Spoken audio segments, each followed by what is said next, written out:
Olá pessoal, vamos ao nosso estudo bíblico. Vamos estudar Carta aos Filipenses, capítulo 4, do verso 10 até o verso 20.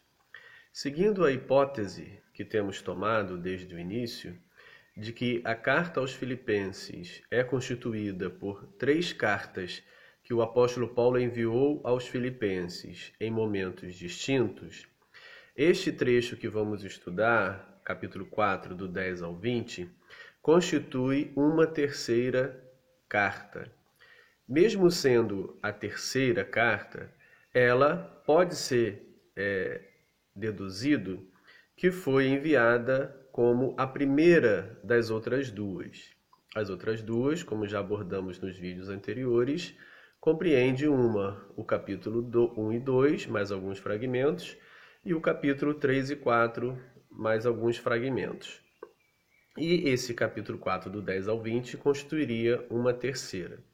Esta, provavelmente, a primeira carta enviada pelo apóstolo Paulo assim que fora preso, ou seja, no início da sua prisão, quando Epafrodito chega a ele, enviado pelos filipenses, e escreve então este pequeno bilhete, que é inserido no conjunto de cartas que Paulo enviou aos filipenses. A temática deste bilhete trata, então, do recebimento do apóstolo Paulo, por parte do apóstolo Paulo, da ajuda da igreja dos filipenses. E aí a gente descobre algo muito interessante nesse trecho, que é a forma ou quais igrejas haviam se associado com Paulo no que diz respeito ao financiamento do seu projeto missionário, da sua trajetória missionária. Isso é algo que nos é revelado nesse trecho do capítulo 4, do 10 ao 20.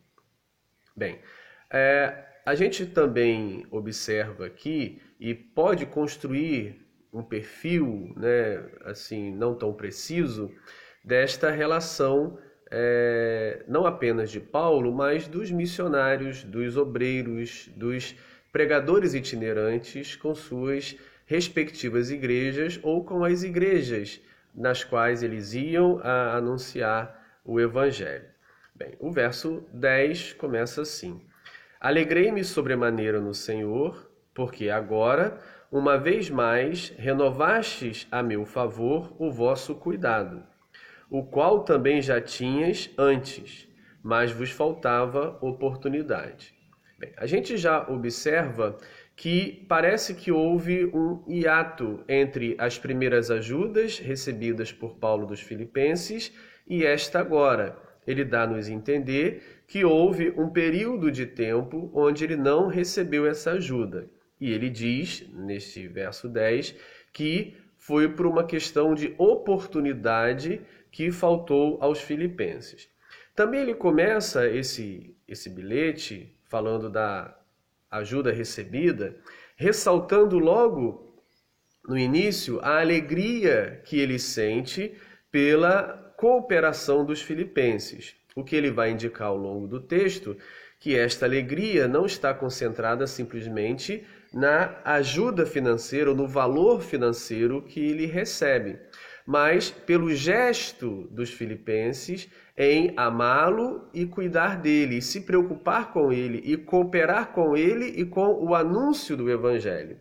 Esta é a alegria que ele sente, e ele diz: alegrei-me sobremaneira no Senhor, por essa manifestação dos filipenses de cooperação na pregação do evangelho. Bem, o verso 11 ele continua dizendo: digo isto não por causa da pobreza, porque aprendi a viver contente em toda e em qualquer situação. Bem, então, essa alegria, esse bilhete que expressa um louvor a Deus pela ajuda dos filipenses, se dá, como ele diz, não por causa da necessidade, das circunstâncias difíceis que ele está passando. Ele está preso, ele acaba de ser preso. E, como já disse em vídeos anteriores, as prisões romanas nos dias de Paulo tinha certas características que diferenciava das nossas prisões modernas. Por exemplo, uma característica é que havia um contato maior entre o prisioneiro e o ambiente externo por meio das pessoas que poderiam acessar, com certa restrição, mas poderiam acessar e prestar auxílio e ajuda ao prisioneiro. Em contrapartida, o Império Romano não se sentia na obrigação de dar ao prisioneiro as necessidades básicas. Muitas vezes a comida era estragada ou não recebia comida. Sentia frio, não recebia uma roupa para se aquecer do inverno.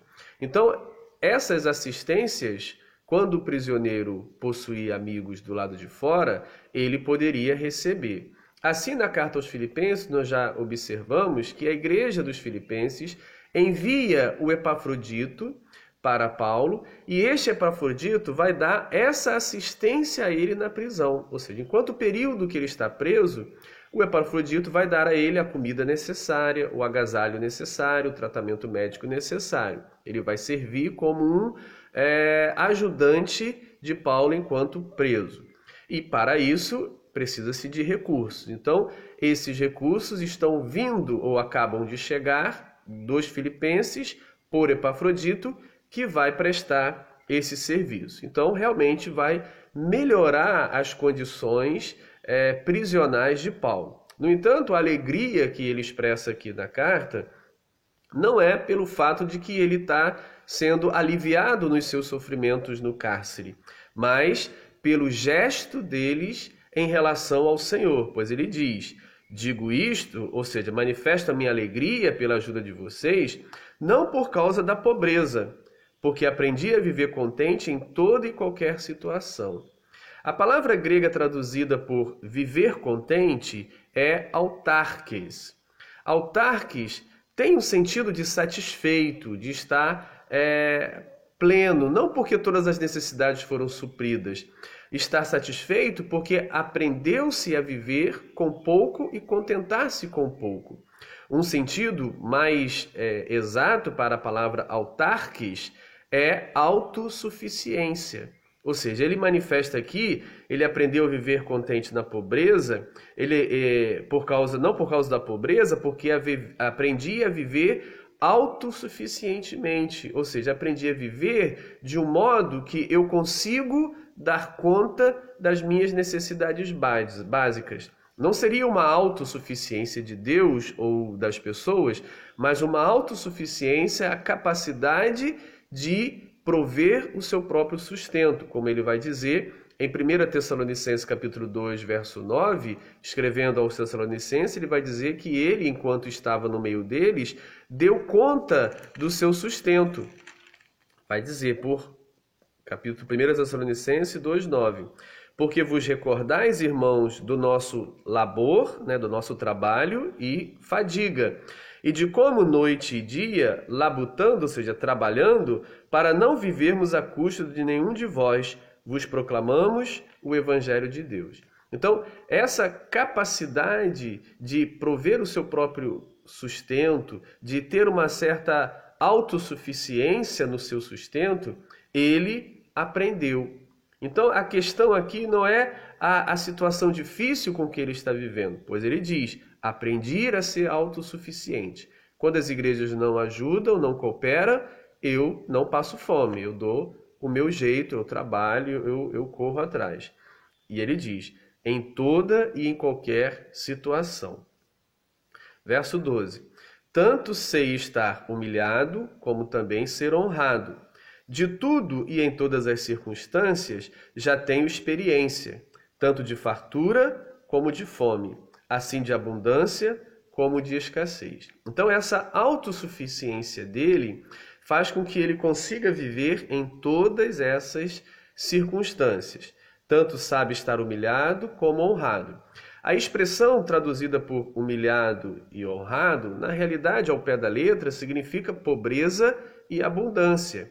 E aí o tradutor vai, por extensão, compreender que quando ele fala de pobreza, tanto sei viver como um pobre. Então, por extensão, humilhado. Também sei viver como alguém que tem abundância, como um rico. Também ser honrado. Havia uma relação muito estreita entre pobreza e humilhação e abundância e exaltação e honra nos dias do apóstolo Paulo. Por isso, acredito que é possível, por extensão, o tradutor traduzir a palavra que fala de pobreza por humilhação e que fala de abundância de riqueza por honra, porque por extensão assim era aquela sociedade. O pobre sempre será humilhado e o rico sempre será honrado. Então, as palavras expressando pobreza e abundância também têm esse significado por extensão de humilhação e honra. E em todas as circunstâncias já tenho experiência, né? Tanto de fartura como de fome, volta a repetir. Assim de abundância como de escassez. Por quê? Aí ele conclui essa primeira parte do nosso trecho definido pelo pronome pessoal em primeira pessoa. Dos versos 10 ao 13, observamos o uso da primeira pessoa do singular, eu. Do verso 14 até o verso 16, nós temos o trecho regido pelo vós, segunda pessoa do plural. Do verso 19 ao 18, volta o trecho a ser regido pela primeira pessoa do singular, eu. E o verso 19 e 20 são as conclusões. Então, para finalizar essa primeira parte, regido pelo eu, né, o Paulo falando em primeira pessoa, tudo eu posso naquele que me fortalece. Ou seja, todas essas circunstâncias que eu apontei, dificuldades, prosperidade, pobreza, abundância, situação difícil, prisão ou seja, todas essas circunstâncias que eu apresentei, eu posso e consigo viver em todas elas. Por quê? Porque Deus me fortalece. Com isso, ele retira o absolutismo da ideia de autossuficiência apresentada no verso 11, quando ele diz, aprendi a ser autossuficiente. Mostra então que essa autossuficiência não se estende a Deus. Por quê? É Deus o fortalecedor, o capacitador, aquele que dá o poder e as condições para o apóstolo viver e passar por essas situações. Fica claro que em tudo posso naquele que me fortalece, não tem a ideia de eu posso conseguir qualquer coisa porque Deus me ajuda, mas sim a ideia de que eu posso passar por todas as situações, porque em todas elas Deus estará me fortalecendo. É o perigo da leitura do verso isolado, que pode ser esticado para onde o leitor quiser. No entanto, o contexto não está dando margem para dizer que eu posso fazer qualquer coisa ou conseguir qualquer coisa, porque Deus vai me ajudar em todas essas coisas que eu quero. Verso 14. Todavia, apesar de eu ser autossuficiente e aprender a ter controle do meu corpo, das minhas necessidades, dos meus apetites, apesar disso tudo, fizeste bem. Ou seja, ele elogia a atitude dos filipenses. Apesar de não precisar, no sentido da minha autossuficiência, da minha capacidade de me adequar a essas circunstâncias, todavia, fizeste bem, associando-vos na minha tribulação. Essa cooperação com ele já foi apontada no capítulo 1, verso 7 da carta aos Filipenses. Também ele utiliza aqui o termo tribulação, que é um vocábulo presente na teologia apocalíptica. É um vocábulo que expressa uma opressão do mal. A palavra tribulação no Novo Testamento, na teologia apocalíptica, presente no Novo Testamento, não se refere a qualquer problema de ordem comum, mas ela tem a ideia de uma opressão do mal em relação aos últimos dias. A palavra tribulação tem um teor, um conceito apocalíptico. Então ele enfrenta e encara a sua prisão, os sofrimentos que ele tem na prisão, como uma ação do mal, como uma ação de Satanás que tenta freá-lo nos últimos dias para que o reino de Deus não se concretize de forma plena na vinda de Jesus. Uma tentativa de impedimento do apóstolo. A palavra tribulação tem o sentido de uma luta, de uma opressão do mal contra o agente de Deus, contra o servo de Deus, contra a igreja de Deus.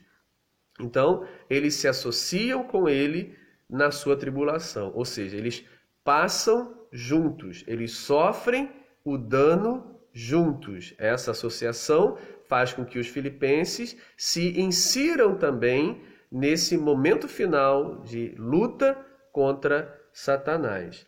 Verso 15. E sabeis também vós, ó Filipenses, que no início do evangelho, quando parti da Macedônia, nenhuma igreja se associou comigo no tocante a dar e receber, senão unicamente vós outros. Aqui temos uma revelação que eu acho assim impressionante. Como que era a relação de Paulo, né? E claro, muito provavelmente de outros obreiros também, mas como Paulo fala de si, então vamos tratar o caso dele, que pode ser um paradigma para outros casos também. Qual era a relação dele como obreiro, como missionário, como o pregador itinerante, aquele que vivia para pregar o evangelho, com as igrejas? Então ele revela aqui que nenhuma igreja se associou com ele no tocante a dar e receber. Veja, no tocante a dar e receber, no tocante a crédito e débito, que é o termo original da contabilidade utilizado aqui. Crédito e débito. Ou seja, nenhuma igreja se associou com Paulo no que diz respeito a ele, Paulo, dar a elas alguma coisa? Não. Muitas se associaram para receber dele alguma coisa. O que ele diz é que nenhuma se associou com ele na relação de dar e receber. Na relação em que ele dá e ele também recebe da igreja.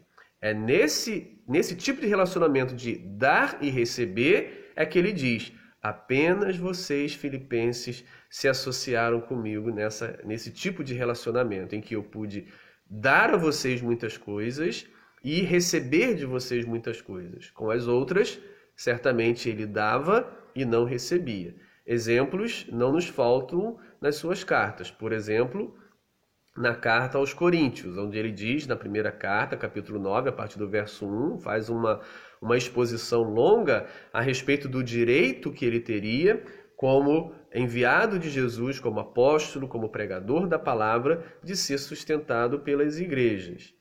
No entanto, ele abre mão disso. 2 Coríntios capítulo 11, verso 9, ele fala do socorro das igrejas da Macedônia enquanto trabalhou entre os coríntios. No caso dos coríntios, ele deixa claro, depois de ter passado lá, que ele não queria agora a ajuda dos filipenses e que ele falava sobre isso dos coríntios, desculpem, não para que eles começassem a ajudar, mas para mostrar para eles como eles se relacionaram com ele, né? Ou seja, não é que Paulo não quisesse a ajuda dos coríntios quanto esteve lá. A questão é que eles não deram. E depois eles queriam dar. Aí ele não quis receber para que não criasse uma relação de que eles estivessem pagando o que ele fez e com isso aprisionar, tirar dele a liberdade de falar livremente no Senhor. É claro que no caso dos coríntios, o próprio Paulo sabia que se ele fosse sustentado pelos coríntios, ele estaria preso aos coríntios como um servo amordaçado, não podendo falar livremente as coisas de Deus. Isso não se estende a todas as igrejas, mas no caso dos coríntios, assim é que ele nos apresenta. Os filipenses, ao contrário dos coríntios e das demais igrejas,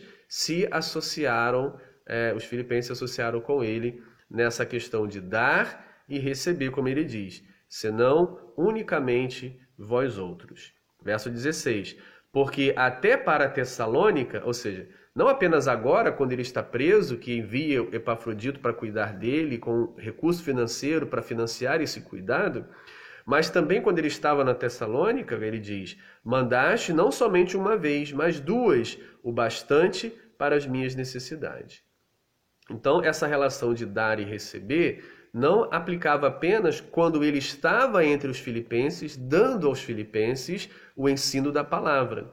Mas mesmo quando ele estava em outras regiões, em outras igrejas, servindo para o reino e dando a outras igrejas a palavra, os filipenses também lhe ajudavam, cooperando com ele no seu ministério.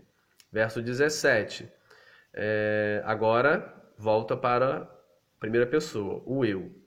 Não que eu procure o donativo, mas o que realmente me interessa é o fruto que aumente o vosso crédito. Mais uma vez, o uso da palavra da contabilidade, débito, crédito. E o fruto é aquilo que revela a ação deles. Não é a ação em si, mas é o que revela a ação. Não é o dinheiro em si, mas é o que é a atitude de dar a oferta para ele, ou o envio do dinheiro a ele, revela. Como ele diz, não que eu procure o presente, o donativo, o recurso, mas o que eu quero, o que me interessa, é que vocês mostrem o fruto, que vocês mostrem o amor, que vocês mostrem o cuidado. E isso aumenta o crédito naquela relação de débito e crédito que ele tem com os filipenses. Dar e receber. Aumenta o crédito deles nessas duas listas, nessas duas colunas de crédito e débito. Continuando, verso 18. Recebi tudo e tenho abundância. Estou suprido, desde que Epafrodito me passou às mãos o que veio de vossa parte, como aroma suave, como sacrifício aceitável e aprazível a Deus. Bem, aqui fica claro que Epafrodito acabou de chegar, né? Ele escreve uma carta de agradecimento, embora a palavra agradecimento não apareça, né? E mais louvor a Deus pelo gesto do que diretamente expressão de agradecimento aos filipenses. No entanto, parece que Epafrodito acaba de chegar. Por isso, esse bilhete do 10 ao 20 pode ser situado no início da sua prisão, quando Epafrodito chega para dar o socorro necessário. Enquanto a carta, capítulo 1 e 2, Epafrodito já está doente e depois de ter servido um determinado tempo e voltando aos filipenses. Bem, então pode-se deduzir que esta carta, essa pequena carta, foi escrita no início. Assim que Epafrodito chegou, ele envia essa carta expressando o seu louvor a Deus e utilizando o vocabulário do culto judaico no templo, né, como aroma suave, como sacrifício aceitável e aprazível a Deus. São expressões comuns no culto do templo de Jerusalém, quando o ofertante trazia as suas oferendas, quer fosse in natura, quer fosse em espécie, e isso era interpretado como um sacrifício de aroma suave, aceitável e aprazível a Deus. Assim, o dinheiro que os filipenses enviam a Paulo utiliza o mesmo vocabulário, não para sustentar o templo ou as despesas daquele templo magnífico de Jerusalém, mas para o sustento do obreiro e da obra que esse obreiro está realizando. E aí os versos 19 e 20 encerram esse pequeno bilhete e ele diz: e o meu Deus, segundo a sua riqueza em glória, há de suprir em Cristo Jesus cada uma de vossas necessidades.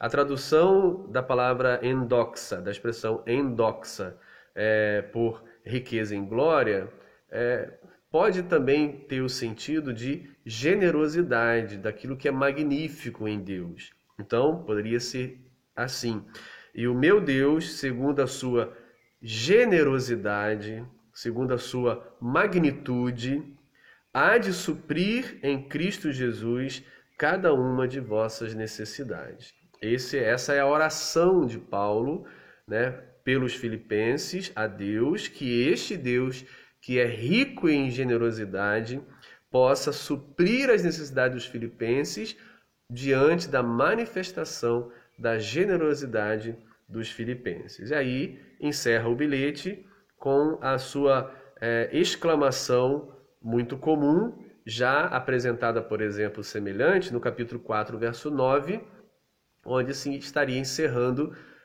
uma das cartas presentes na carta aos Filipenses. Ora, a nosso Deus e Pai seja a glória pelos séculos dos séculos. Amém.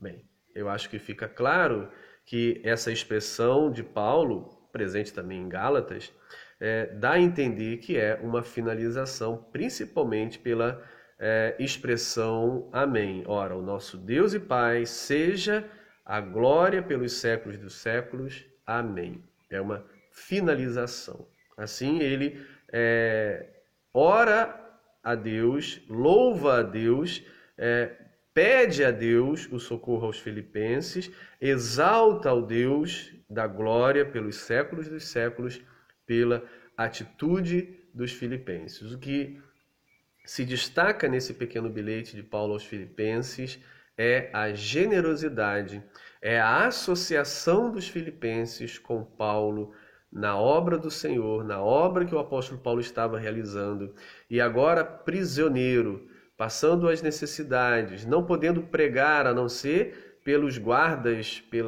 pelo tribunal, quando em depoimento dar o seu testemunho, mas tirando isso, não podia mais, na sua itinerância, anunciar o evangelho. No entanto, a igreja dos filipenses não o abandonou. Já que agora ele não produz, ela mesmo assim não o abandonou e cuida dele ao ponto de enviar um obreiro das suas fileiras na igreja dos filipenses para acompanhar, suprir Paulo durante o período da prisão. E obreiro esse que veio a ficar doente. Então você pode imaginar as circunstâncias dessa prisão, né? Se aquele que ajudava, que podia sair e entrar do cárcere, trazendo socorro, alimento, ajuda, remédio ao apóstolo, ficou doente, né? Você imagina então o apóstolo vivendo ali naquela condição provavelmente insalubre, terrível, poderia ficar muito mais doente ainda.